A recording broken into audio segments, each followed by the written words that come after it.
lorsqu'il est fait mention de l'épouse dans le livre de l'Apocalypse, il s'agit de notre amour pour le Seigneur. Jusqu'où celui-ci va-t-il aller? Jusqu'elle en est la force et la profondeur? Allons-nous aussi le suivre jusqu'à ce degré où l'amour s'exprime librement, sans contrainte aucune, dans une consécration spontanée au Seigneur, dans l'abnégation, le renoncement à soi-même et le don de sa personne? Notre moi est complètement mis de côté pour lui. N'avez-vous pas le sentiment que nous devrions reconsidérer cette vérité tout à nouveau? Nous accordons sans cesse de l'importance aux choses selon qu'elles nous touchent personnellement. Nous sommes tellement gouvernés par les conséquences que peuvent avoir pour nous et nos intérêts les circonstances et les situations que nous traversons. Là est vraiment la racine de la plupart, pour ne pas dire de tous nos maux. Nous sommes tellement attachés aux choses de la terre, aux choses temporelles. Cette vie exerce un tel attrait sur nous, et ce monde revêt une telle importance à nos yeux. Le ciel et l'éternité ne sont pas aussi concrets pour nous que nous l'est ce monde. Si seulement nous pouvions avoir cette vision et cette appréciation des choses célestes. Si seulement nous pouvions être saisis par la réalité de la vie éternelle, par le fait que tout dans l'éternité, dans le ciel, est aussi tangible, et même beaucoup plus tangible que ce que nous connaissons ici-bas. Ainsi, les choses spirituelles seraient plus réelles que les choses temporelles, même à l'heure actuelle. Si seulement nous pouvions en être saisis. Ne serions-nous pas davantage enclins à lâcher prise, à délaisser ce qui occupe une si grande place dans nos vies? Ne devrions-nous pas être beaucoup plus prompts à lâcher du mot? Tout compte fait, il s'agit d'une relation de cœur avec le Seigneur, et c'est dans ce but que Dieu travaille en permanence, afin de nous y amener. Chaque conflit, chaque combat que nous connaissons, tourne essentiellement autour d'une question, encore faut-il le reconnaître. Dans tout cela, c'est notre amour pour le Seigneur qui est déterminant. La question est de savoir si nous allons continuer avec lui. Tout se résume à cela.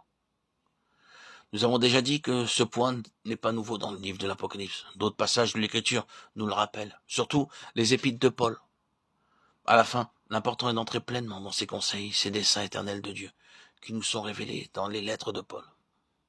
Puis une fois que ces conseils ont été mis en lumière dans les premiers chapitres de l'Épître aux Éphésiens, que nous sommes ramenés sur ce terrain et que l'apôtre nous montre la grandeur de ce plan en faveur de ce peuple élu, Paul poursuit son propos, non pas pour nous faire redescendre sur terre, mais pour faire ressortir cette partie du grand tout. Marchez d'une manière digne de la vocation qui vous a été adressée en toute humilité et douceur, avec patience, vous supportant les uns les autres avec amour. Ce verset ne nous dresse-t-il pas le portrait de l'agneau? Ne nous montre-t-il pas comment il faut marcher d'une manière digne de lui par rapport au dessein éternel de Dieu? Cela est clair comme de l'eau de roche. Le texte dit, en toute humilité et douceur avec patience, vous supportant les uns les autres avec amour. Ne distinguez-vous pas à présent trois étapes? Les trois premiers chapitres de l'Épître aux Éphésiens nous parlent de la révélation du dessein de Dieu. Ensuite, nous avons la marche dans l'esprit de l'agneau. Et comment cette épître se termine-t-elle? Marie, que chacun aime sa femme comme Christ a aimé l'Église, et s'est livré lui-même pour elle afin de la sanctifier, en la purifiant et en la lavant par l'eau de la parole pour faire paraître devant lui cette Église glorieuse, sans tache ni ride, ni rien de semblable. Les noces de l'agneau sont arrivées. Ce verset dit simplement de manière figurée que Dieu a atteint son objectif, dans un groupe de personnes qui ont marché sur les traces de l'agneau, qui ont suivi sa voie, et maintenant ils sont présentés à l'agneau comme son épouse. Les noces de l'agneau sont arrivées. Puis-je vous rappeler que ceci explique toute la peine que Dieu se donne? Il peut paraître effrayant de penser que plus nous aimerons le Seigneur, plus il nous conduira en eau profonde, et que plus nous désirerons être entiers pour Dieu, plus il exigera que nous le soyons. C'est ainsi. C'est un fait.